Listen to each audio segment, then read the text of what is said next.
Hello, everyone. We will wait just a couple more moments as people continue to trickle in. In the meantime, feel free to introduce yourself in the chat, where you're calling in from, and we will get started in just a moment.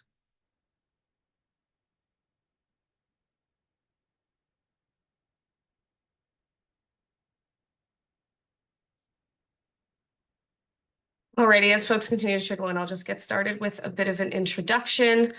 Before we get started, just you can feel free to enable live closed captioning transcription at the bottom of your screen in the button that says CC if you'd like. But yeah, I'll dive right in. Welcome, everyone, to our deep dive webinar on ensuring equity in climate-aligned transportation investments. We can get started on the next slide with a bit of an introduction. If it's your first time, my name is Kristen Soares. My pronouns are she, they, and I am the State Climate Policy Network Manager here at Climate Exchange. I will send a link in the chat where you can learn more about Climate Exchange and the work that we do to support state-level climate policy. And on the next slide, I will just explain a little bit more about who we are. So the Climate Exchange is a national organization focused on passing effective and equitable climate policy at the state level. The State Climate Policy Network, or the SCPN, is one of our main national programs for supporting state work. We have over 15,000 folks working in and around state-level climate policy, including policymakers, advocates, researchers, state decision makers, business leaders, all sorts of folks. The link that I sent in the chat for the network will also lead you to future events that we host, recordings and recap articles from our past webinars, and other resources that we have. Through these events and through our pro bono assistance program, we try to really ensure that best practices and lessons learned are communicated within and across state lines for a variety of climate policy topics. We really hope to create a space for our network members to connect on climate policy and similar issues that they're working on, and really deploy and advance that in a effective and rapid manner. I'll go ahead and send my email in the chat if you want to learn anything more about what we do or ways you can engage. But on the next slide, we can see a couple ways that we can support your work. We have pro bono policy assistance, and we specialize in policy tracking, analysis related to state-level climate policy, as well as connections to experts and advocates working on similar issues to you. We also track state-level climate policy, over 65 types of state-level climate policy across all 50 states on our state climate policy dashboard, which is free and a public resource on our website. And yeah, feel free to email me if you have any questions about how you can use that or how we can support your work. We'll jump right into our webinar. On the next slide, we have invited an amazing panel of speakers to talk today about what states need to know about how to create and implement effective and equitable climate-aligned transportation investments. What are the considerations needed to have really meaningful and equitable transportation investments at the state level? Before I get into an introduction of our speakers, just a logistical note, you can feel free to use the chat box as a space for connection, sharing resources, dropping your contact information, if you'd like to connect with anyone. But if you have any topic-related questions for this webinar that you have for the panelists, please submit those through the Q&A feature on the bottom of your screen, so that they don't get lost in the chat. At the end of all three presentations, we'll be going into a Q&A around 5-10 minutes long, depending on how much time we have. Also, this webinar is being recorded, so if you have to hop off at any point, or if you know someone who wanted to make it but couldn't, we will be sharing the recording and slides along with a recap article via email by the end of the week. So to get into the discussion, we have three amazing speakers. We'll get more into their introductions for each of their presentations. But yeah, this is an incorrect slide. That is not our agenda for today. We will be starting with Hana Creger from the Greenlining Institute talking about equity and community collaboration principles to guide state transportation investments. Then we'll be moving to José from Our Streets in Minnesota to explore best practices and lessons learned from their work on equitable transportation policy and investment advocacy. And then we'll move to Deron Lovaas from the Maryland Department of Transportation to learn about best practices and lessons learned there. On the next slide, we'll jump right in with Hana Creger. Associate Director of Climate Equity at the Greenlining Institute. Hana works on the development and implementation of policies and programs leading to clean mobility and climate resilience investments that will benefit low-income communities of color. She's worked on the Greenlining Institute's Mobility Equity Framework and Clean Mobility Equity Playbook, which really outlined our tools to kind of outline and maximize equity outcomes and community engagement while decarbonizing the transportation sector. So we'll go to the next slide and I will hand it over to you, Hana. Thank you so much. Hey folks, I'm Hana Creger, Associate Director of Climate Equity at the Greenlining Institute. I'm excited to be here and share this new report with you all today. Next slide, please. So let us get started by sharing a little bit more about Greenlining. We are a research and public policy nonprofit that has been advocating for racial equity and economic justice for over 30 years. My work is primarily focused on clean transportation equity, mostly in California, but also now some national and federal work. But Greenlining works on many policy areas besides transportation. And I was excited to work with Tamika Butler to conduct and publish this research. She is a national expert on public policy, the built environment, anti-racism, diversity, inclusion, and organizational behavior. Next slide. So I'll give a super brief overview of what I'll share today, share some background, the principles and examples, and how they're being implemented in various forms. And then after all the panelists give our presentations, we'll have time for Q&A. Next slide. So let me get into the background on why we thought it was important to do this research. Next slide. So we all know there has been a historic federal investment in transportation and other infrastructure, and billions of dollars are going directly to state departments of transportation across the country. Yet research is showing that these dollars are largely reinforcing historic patterns of disinvestment and harm to BIPOC communities. For example, a new report found that more than half of the federal IJA dollars have gone towards resurfacing and expanding highways, with just 1/5 going towards public transit. This is due to the fact that while there is much more federal funding at play, there's no real requirements or incentives for states to do anything but business as usual. So it basically means there's more money to maintain the status quo of the 80-20 split, where around 80% goes to highways and roads and 20% goes to active transportation and transit. This maintains that status quo of legacy highway projects, where they have been in the pipeline for 30 years before there was goals around climate and equity, but they're still going forward regardless. And it also maintains the status quo of transportation projects being incredibly top-down with very little community engagement. What that means they're often causing harm and not meeting community needs. And I have to also mention this maintains the status quo of the main beneficiaries of these federal transportation funds being the highway and road building industry, who oppose efforts to transform the way we are aiming to fund transportation to be more equitable and climate focused. Next slide, please. And so to break this cycle, state departments of transportation must deliver more equitable and sustainable outcomes that guide better transportation investments in a way that reflects community needs. So that's why we felt it was important to write yet again another report. Apologies to my comms team, to always keeping them busy. Next slide, please. So Greenlining and Tamika interviewed and surveyed nearly 50 stakeholders from across the country, with the goal of helping community-based organizations and state departments of transportation better understand how to productively collaborate in order to advance more equitable transportation policies and programs. Next slide. So I'll just share a quick overview of the principles. Next slide. First is advance equity beyond just engagement. Second, adapt equity strategies based on the political context. Third, embrace the wide array of community expertise to work across sectors. Fourth, elevate and share stories. And fifth, refer to the experiences and lessons learned of others. In the report, we organize each principle's specific recommendations and examples into two buckets. One is targeted to State Department of Transportation staff, and the other is more targeted to community partners and advocates.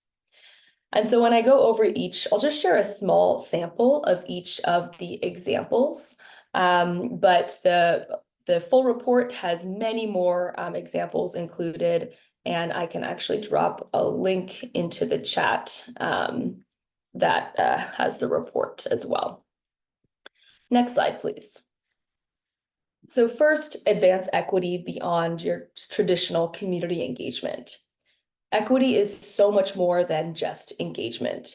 While we obviously, of course, emphasize the importance of procedural equity, such as establishing an equity advisory committee, doing those robust engagement, and ensuring that committee can review and contribute to influencing various funding and policy decisions, that absolutely is key, right? And in California, we've been advocating to develop an equity advisory committee for our State Department of Transportation for years. And a few years ago, they have finally instituted ones. Folks are compensated for their time, and we are starting to see the fruits of our labor, but I want to emphasize, this is an ongoing process, and I wish we were farther along in that process. But at the bare minimum, we have the buy-in from the state DOT to have this body established. Of course, ideally, they have a bit more decision-making authority, but regardless, it's great to see them influencing the process. Another recommendation is providing consistent platforms and meetings to help advocates and community-based organizations navigate and understand which of the many program guideline updates, budget processes, programs may be the top priority for them to engage on based on their needs and interests. Another strategy is operationalizing administrative equity, which is obviously the coolest form of equity. But this is really in the context of contracting with and compensating residents and CBOs, which has so many more barriers than you would ever think. But it makes it really challenging to get sustained engagement if folks aren't being valued for their time. And so I think there are certain ways that folks are working around all of those administrative barriers to compensating folks, but there's definitely needs to be a lot more progress on that front. Next slide, please. So the next principle is adapt equity strategies based on the political context. So we made this resource for a national perspective. And while some state DOTs are full on ready to advance equity, other states are not quite there yet. And then others, they think they're ready for equity, but there's actually a lot of the ways they still have to go. But regardless of your political context, what will help make that case is having the data to prove that action is needed. And I think this is cross-cutting regardless of where your state DOT lands on equity. So for example, one key strategy we've identified is requiring those public agencies to transparently track and share how their transportation investments are providing a range of benefits to impacted communities. Securing this data will serve as a critical first step to uncovering funding disparities, defining community benefits, identifying community assets, and then advocating to prioritize projects that deliver those greatest community benefits. And from a political perspective, most stakeholders would agree that transparency, accountability, and oversight of public funds is a worthwhile effort. And it's relevant regardless of how progressive your state is. So to share an example, California is known for setting these ambitious climate and equity goals. But I'll let you in on a little secret. We're actually not doing a good job of holding ourselves accountable to meeting those goals. And we're definitely not doing well on tracking progress towards those goals, especially when it comes to a transportation perspective. So last year, Greenlining ran a bill requiring that 60% of state transportation investments must benefit disadvantaged communities. We couldn't move it forward for a number of reasons, mainly a lot of opposition from industry. But our State Department of Transportation's main argument is wait, why 60%? We actually have no idea what the baseline is. We're not tracking at all how transportation investments are tracking and benefiting disadvantaged communities. So this year, we knew that we had to run a bill to kind of first help get us that information so we could better make that argument. And we need to do it in a way that the industry could kind of swallow and get behind. So the bill we're running right now would require our State Department of Transportation to report out on how individual projects are or are not advancing the 8 goals laid out in our state transportation plan, which includes climate, equity, and many other goals. So far, we've had some good success. We've gotten unanimous bipartisan support in every committee, and then in the first house, we're now in the second house. The highway lobby dropped their opposition, and the association representing metropolitan planning organizations and transit agencies have signed on to support. So clearly this shows like everyone is hungry for this data. And because we're not just tracking equity benefits, but also safety, climate, health, the quality of the infrastructure, like everyone is hungry for this information. The main challenge now is our State Department of Transportation. They don't even have the information around what data they're tracking and what data they're not. So we're having a really hard time getting an accurate read of like what would be the resources and staff time required to do so, because their current data seems like it's a bit of a mess. So wish us luck, still trying to negotiate all that, but so far looking good. Next slide, please. The third principle is embrace the wide array of community expertise to work across sectors. As you know, transportation is connected to so many other issue areas, and it's critical to garner broad support and gather data to make the case to other interest groups, such as housing and labor, that they too should care about transportation issues. Shifting transportation spending to be more climate and equity focused has huge opposition from the industries, that benefit from the status quo, highways, etc., just to the everyday agencies who are interested in doing the things that they've always done. So in order to move the needle, we need to be really smart and strategic around how to build coalitions in order to build more power. Next slide, please. The fourth principle is elevate and share stories.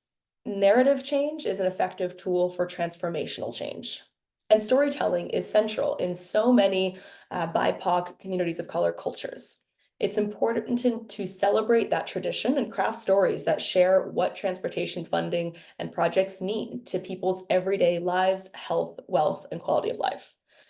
Transportation is probably one of the wonkiest topics out there and can seem really out of touch if you don't talk about it in a way that seems accessible. But the reality is that everyone is interacting with the transportation system throughout their entire day and has relevant experience. So there's absolutely ways to make this accessible and relevant. And I think as advocates, speaking from our perspective, I think it's important to use storytelling and lived experience to refute false claims and myths. For example, something we are often confronted with is that there's this false dichotomy between the economic benefits and then equity and sustainability outcomes.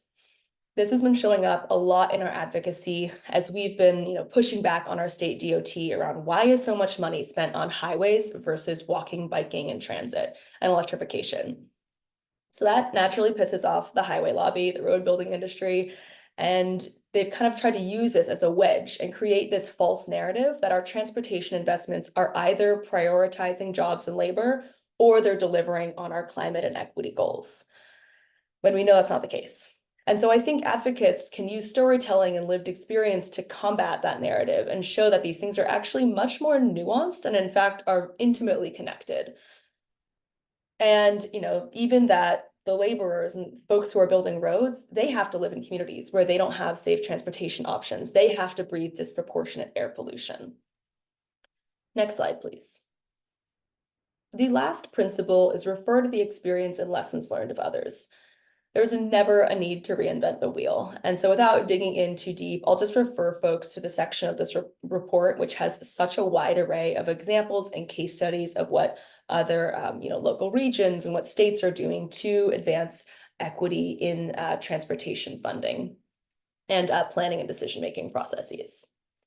So next, I'll just share some quick next steps for this work. Greenlining is part of a network of over 40 national and grassroots organizations who are collaborating on how to shift transportation spending to align with equity and climate priorities. This work is not officially launched yet, but folks will be hearing a lot more about this in the coming months.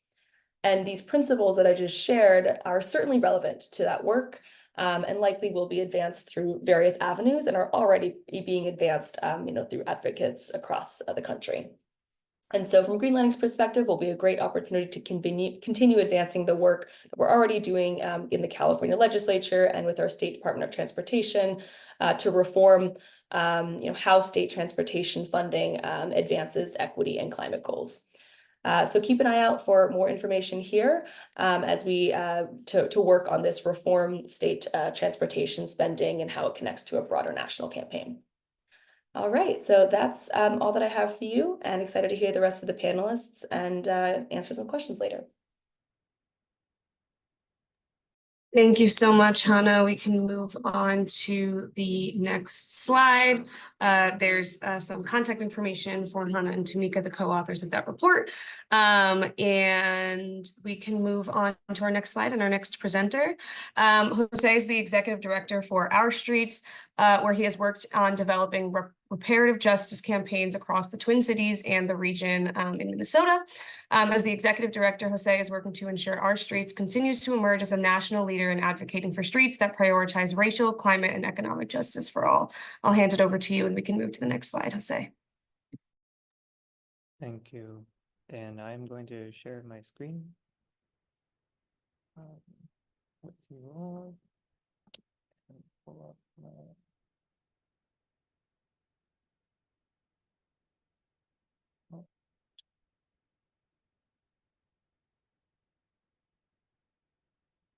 Okay, thank you for having me. I'm very excited to speak with you all and be part of this group of panelists. My name is Jose. I'm the executive director at Our Streets. We're an organization that works to put people first by transforming the transportation and infrastructure in the Twin Cities and at the state level. And I just want to kick it off right away with a story. Over the last couple of years, we've been engaging in research partnerships at the University of Minnesota Heritage Studies and Public History program, as well as Mapping Prejudice project, who have been examining archives like this. This is a hand-drawn map of a Black American neighborhood on 6th Avenue North in North Minneapolis. The person who drew it, Clarence Miller, a resident of this neighborhood, took on this project after he retired and moved away from Minnesota. It is the best record of this neighborhood and tells us that North Minneapolis was full of places of worship and gathering. Amenities were walkable, and given the racial and political climate of the early 20th century, it was one of the few areas in Minneapolis where Black Americans could call home and feel safe. This here is... I'll just pause, sorry. I'll just pause real quick, and we're hearing that folks can't hear you super well, so maybe if you could speak up, that would be great. Thank you. Yeah, just let me know. I'm not very loud spoken, so... So this here is the story of transportation in Minnesota and, of course, the United States. Time after time, Black neighborhoods were intentionally divided and destroyed across the Twin Cities. However, they were not asked, they were expected to pay that price. As Loyal Zimmerman summarizes it, we know that you are reasonable people and someone has to pay the price of progress. This is also to say that there is one fundamental idea driving this movement of intentionally selecting neighborhoods of color for destruction to make way for highways. And the idea was to end racial mixing. But how did we even get here that indigenous communities of color had to endure these harms time and time again? This is where it's important to recognize and understand that transportation is part of a larger tapestry of infrastructure and capital investment decisions. Segregation became policy. Racial covenants like this one prevented the sale of housing to people of color. Mapping Prejudice at the University of Minnesota has uncovered over 36,000 racially restrictive covenants in the state of Minnesota.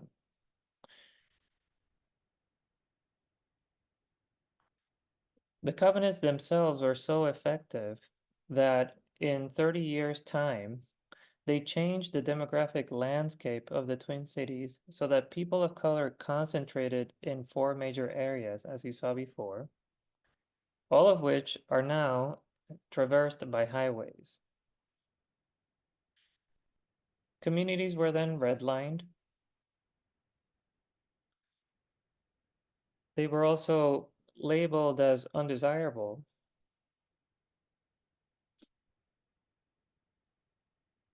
And categorized as slums.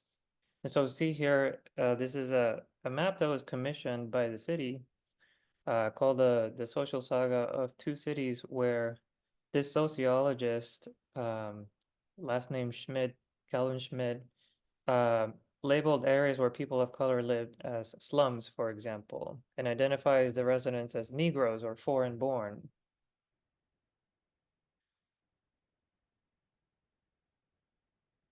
Here it is summarized from the beginning, starting with Native communities. Displacement and dispossession has been part of our state and national identity for 2 centuries.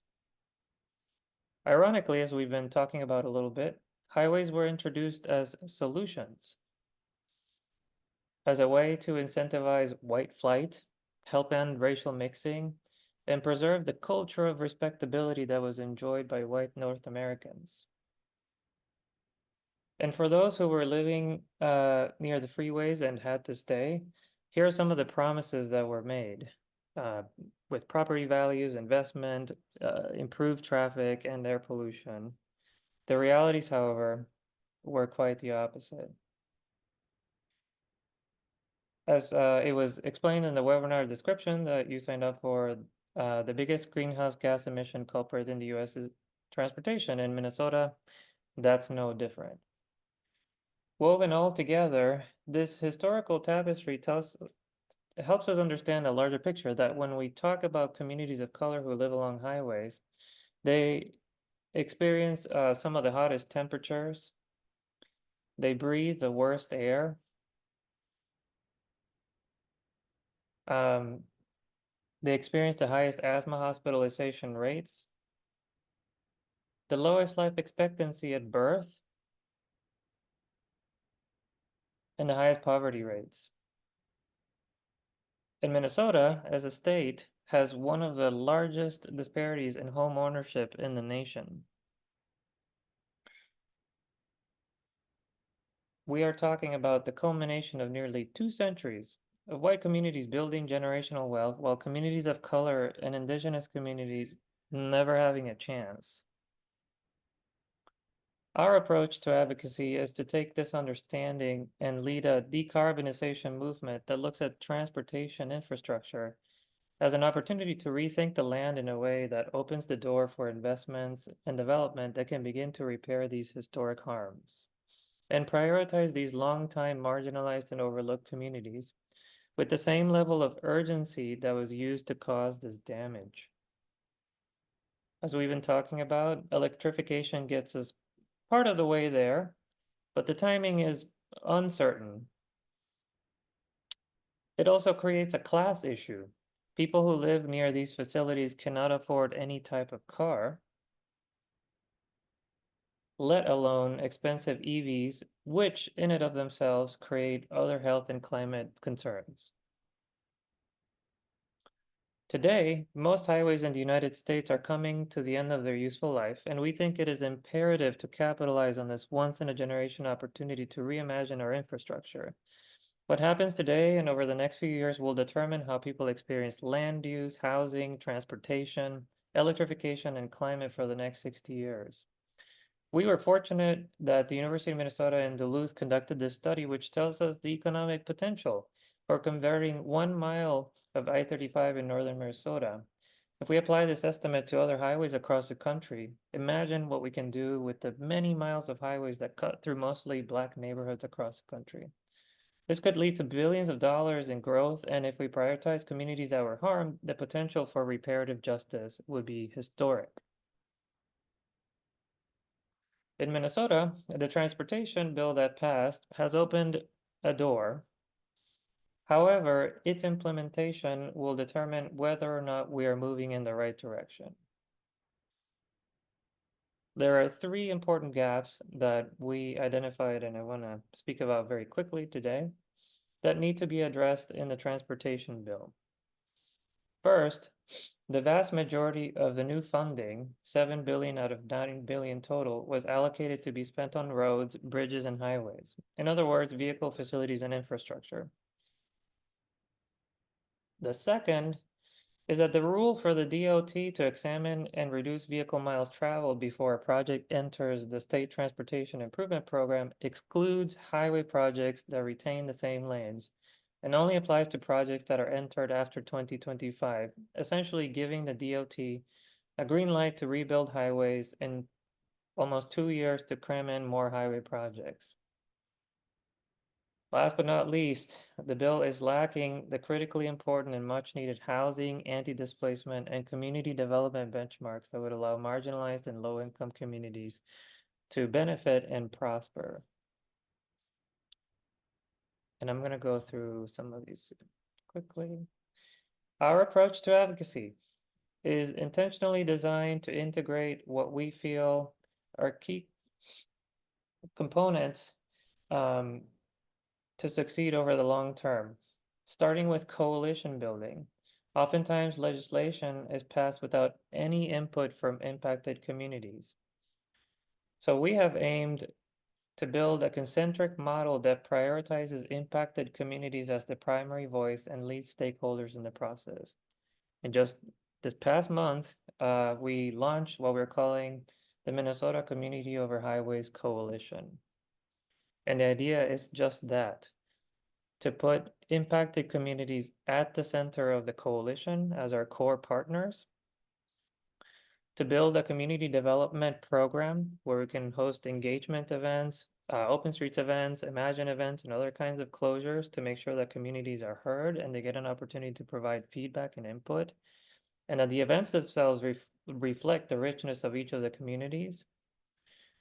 And we align those partnerships with policy partners to make sure that the communities are supported by experts that can help create the kind of language that can turn into legislations and policies that impact infrastructure projects in a way that reflects the community's visions for their own neighborhoods.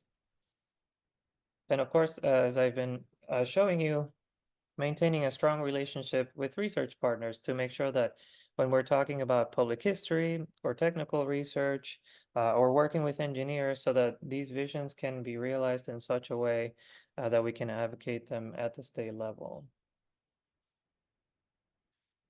It is also important for us to make sure that these spaces become the impetus for robust understanding of the potential that repurposed highway land can bring to communities, so that community created benchmarks can be leveraged as departmental and legislative processes start to unfold.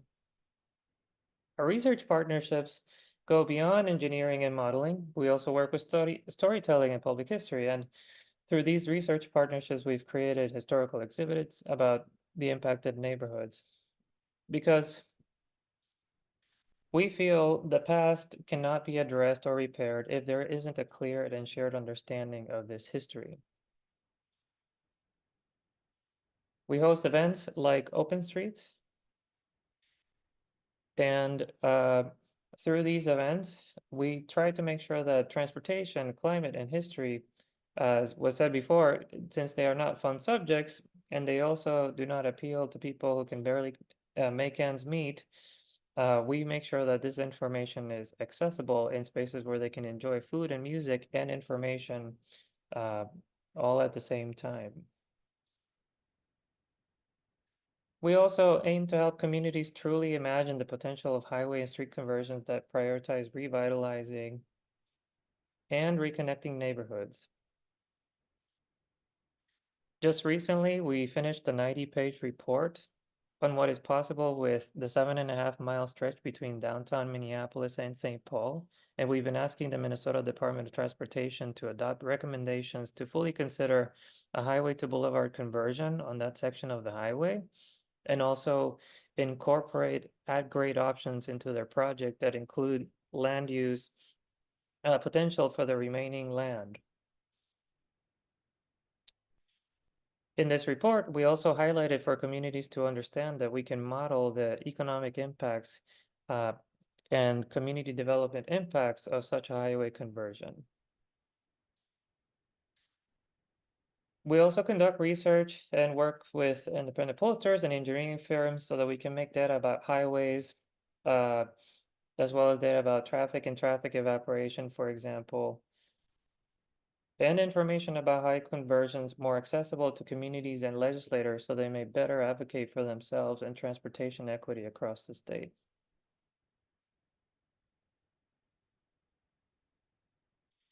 And just as importantly, we canvass and door knock throughout the year. We understand that earning trust, inspiring communities, and leveraging power takes time and resources.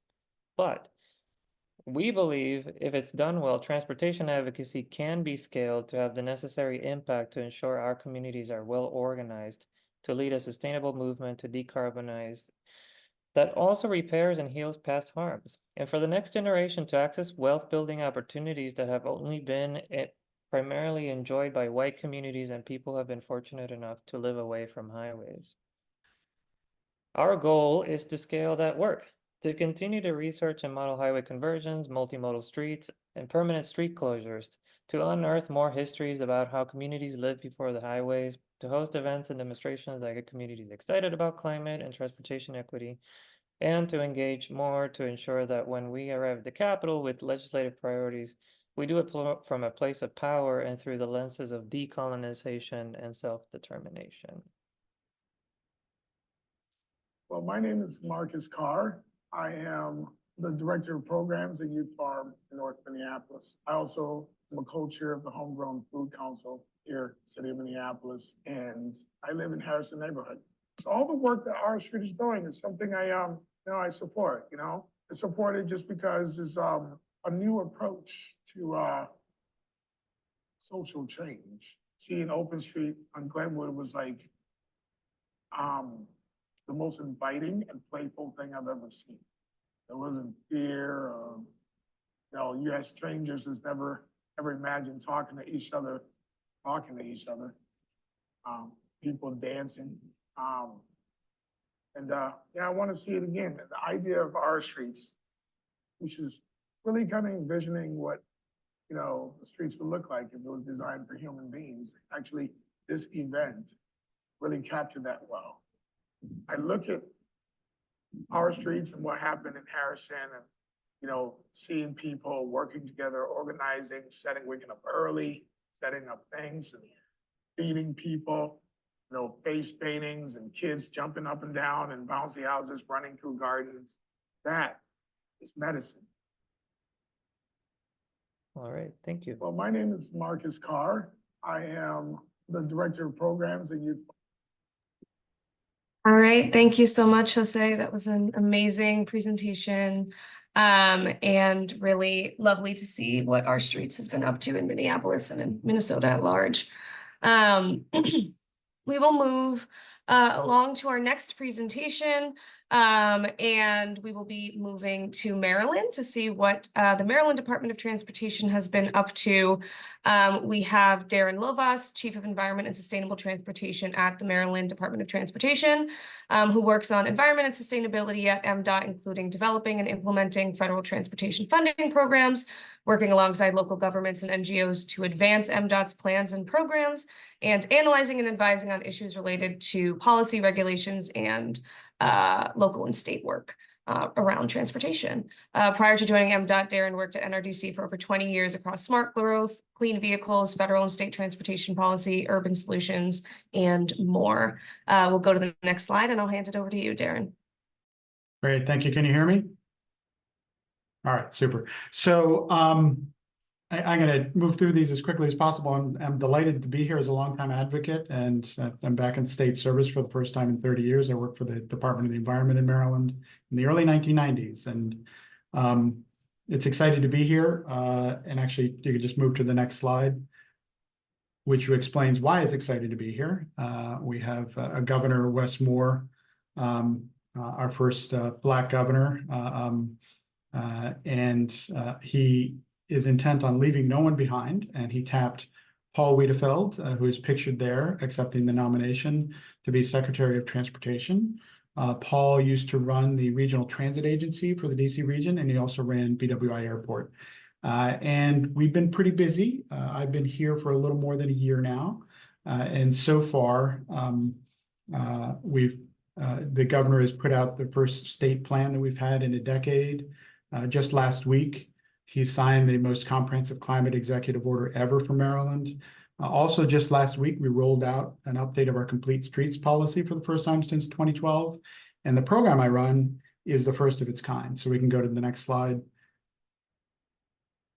And just briefly, this is the program. I was attracted to come here as a senior political appointee with the promise that we would bring together our work on climate, our work on electric vehicle charging, our work on active transportation and micromobility, and then our work on compliance with environmental laws, as well as innovative projects like putting up solar arrays across our properties, as you see pictured there.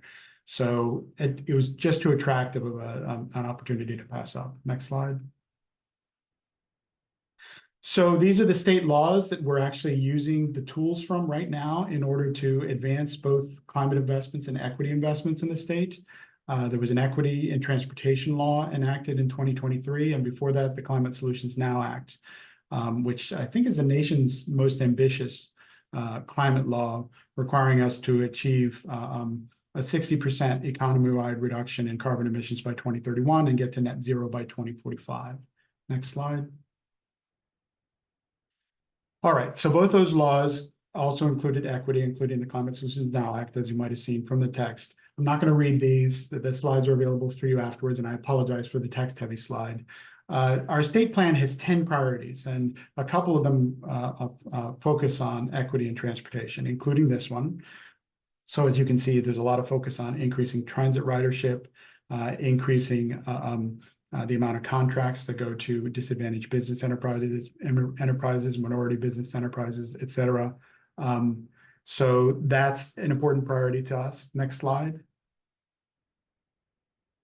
This is also important, and this is actually, I've made the mission of my team to make the Maryland Department of Transportation the greenest in the country, which I know would be quite a feat. There are other state DOTs that are doing better than we are.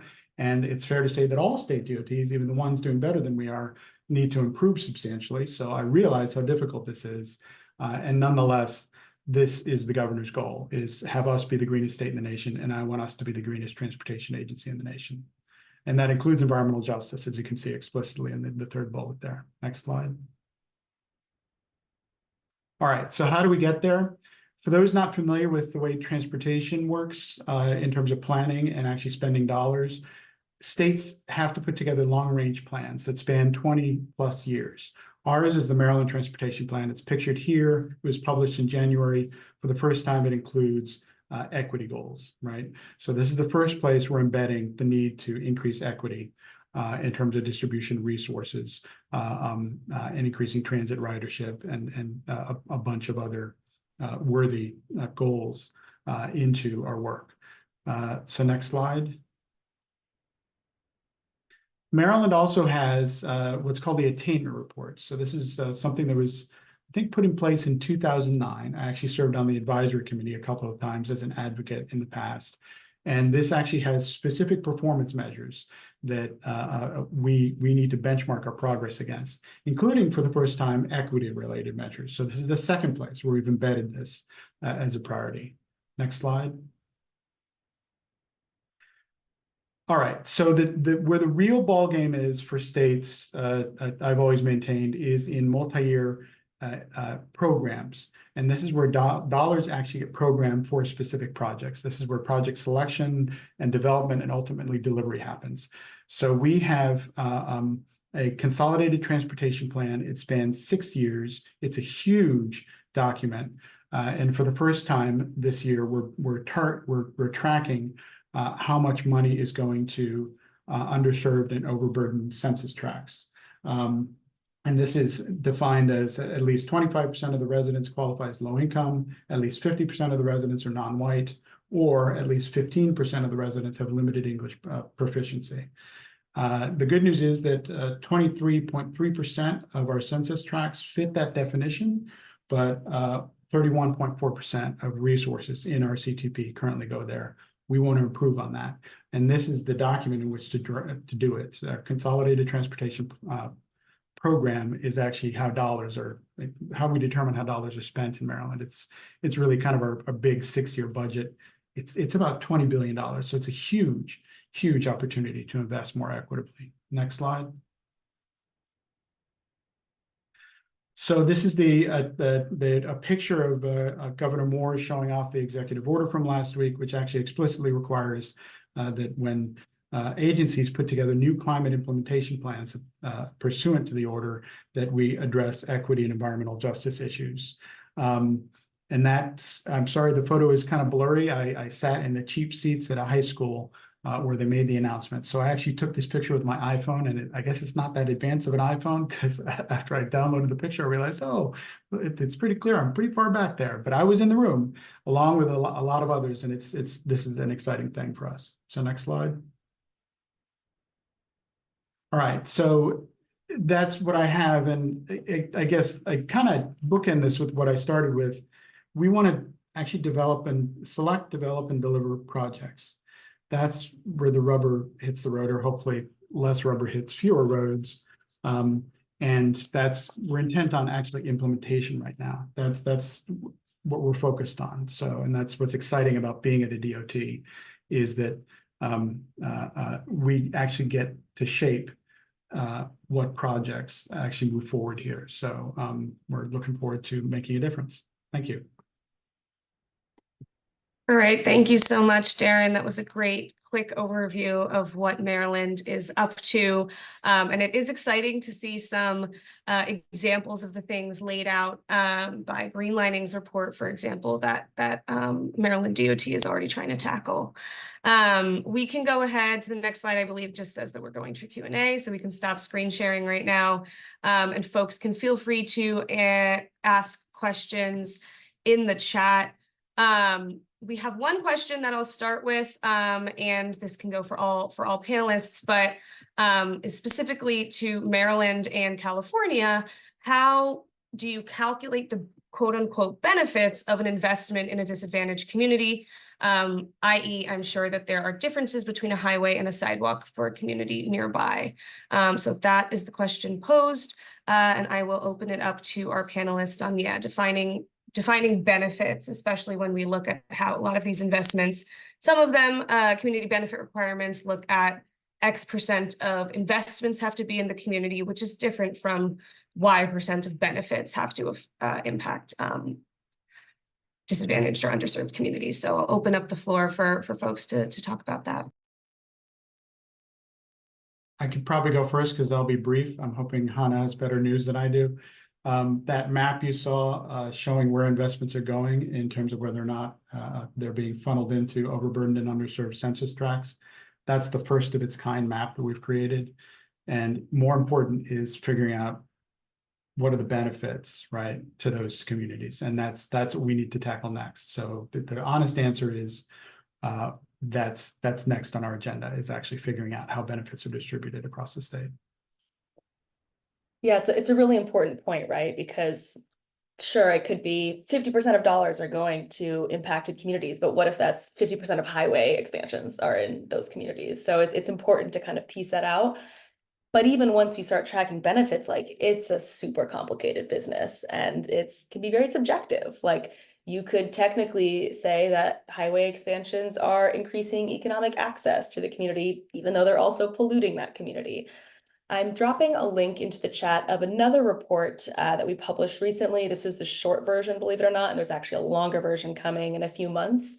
So California has been doing cap and trade for quite some time now, and there's a requirement to direct 35% of those benefits to disadvantaged communities. They're actually hitting closer to 70%. And there's a very robust methodology around defining and tracking benefits, and it still has a lot of room for improvement. So Greenlining, in collaboration with the University of Southern California, did an equity evaluation of 10 years worth of these climate investments, digging really deeply into like, what does the benefit actually look like? And there's a lot of interesting findings in here. Some of them include, we don't just want to be talking about like the outcomes around like we increase this many jobs, to reduce this many greenhouse gas emissions. A lot of it is like the procedural equity benefits of how did we involve the community in the process of even identifying what project they wanted. And there's a lot of programs in there that are very focused on this community decision making, community power aspect. And one of the key findings was there's a need to make sure that the community feels the impact. If you're just reducing emissions by, having this new electric car sharing program, but no one knows about it, no one's using it, that's not a benefit. And so that was one of the things that was definitely highlighted in the report. Another gap is just like there is such a lack of complete data. And sure, the state agencies are required to report on this, but like when you actually look at the spreadsheets, it's scary. Like nothing is consistent. Our staff had to spend years digging through the data and trying to like make sense of it.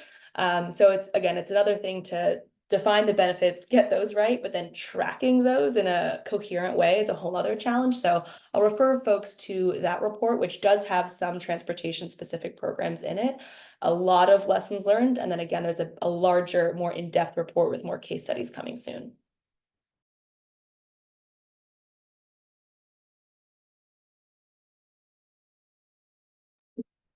Thank you so much, Deron and Hana. That is super useful. I think that is the question not only in transportation, but in federal and state climate investments at large. So I appreciate that. And I do agree that the ability to track and publicize data is definitely something across governmental entities that is a barrier to accountability and transparency. But also requires increased funding and staffing to those departments. But we will move on to another question. This is more specific for you, Jose, in Minnesota. You referenced a report on Duluth, Minnesota. How is that a comparative model for assessing the viability of removing highways that divide historically Black communities? That is a pretty targeted question, so I will open it up for you, but yeah. Well, the model itself is meant to analyze the potential for that piece of land. So generally speaking, when we're talking about economic impacts and benefits, what's sort of studied is the potential for that area, and what they utilize are examples from other corridors in the surrounding community that might behave the same way. In terms of repairing communities, I would say it's just a piece of the puzzle in addressing especially Black American communities that were divided by highways, because I think that connects to the previous question, which is that there also needs to be an assessment of what the needs actually are, and not necessarily to maybe to add to the answers that were provided. That one of the things that we have identified that always lacks in the OT and governmental process is what I would describe as meaningful community engagement. Because when we're describing disadvantaged communities, one of the greatest disadvantages is that they don't have the time or resources to get involved. So you have to bring involvement to their door, and we're constantly battling the Minnesota Department of Transportation to come in and be with community and be in community and do it in a meaningful way. So that's the other part of it, is like understanding what the needs actually are. So to give you an example, in North Minneapolis, which was the example that I cited at the beginning, even something like land use opportunity for what's often called affordable housing. Affordable housing is so much more expensive than what people can afford in that neighborhood because they're so cost burdened. We're advocating for public land to stay public. It's sort of a nuanced approach to that one particular corridor. because the entry level point is so different. So I think it's just a piece of the puzzle. The reason why we model those land use potentials is because DOTs do not. Oftentimes they only model highway expansion or highway reconstruction. They don't model highway removal. And in the case of Minnesota, they're modeling highway removal, but they're not including land use potential. So we've gone out of our way to work with independent contractors to basically let people know, hey, it's not just changing the roadway. There's all this available land. Here's what could happen with it to just start the conversation. But then from there, we have to go into community and basically figure out what those needs are. And then what we do is build community benchmarks based on that engagement, bring it back to DOTs and legislators. Thank you so much, Jose. We are in our last few final minutes, so I'll just ask my last question, kind of broadly. You all work on state level work, but what we love to do here is, again, deduplication, facilitating lessons learned across state lines. Outside of the work that you all are working on, are there other state examples, other states that you would want to highlight that have or specific transportation funding programs or practices that center equity that you'd like to throw in and just kind of point people towards? So what Colorado's been up to recently has attracted our attention. Specifically, this last legislative session, they've moved policies to remove barriers and incentivize more affordable housing development around transit stops. And housing is a crisis here in Maryland as it is across the country. And so that's the kind of thing we're very interested in is policy to using transportation dollars to advance affordable housing.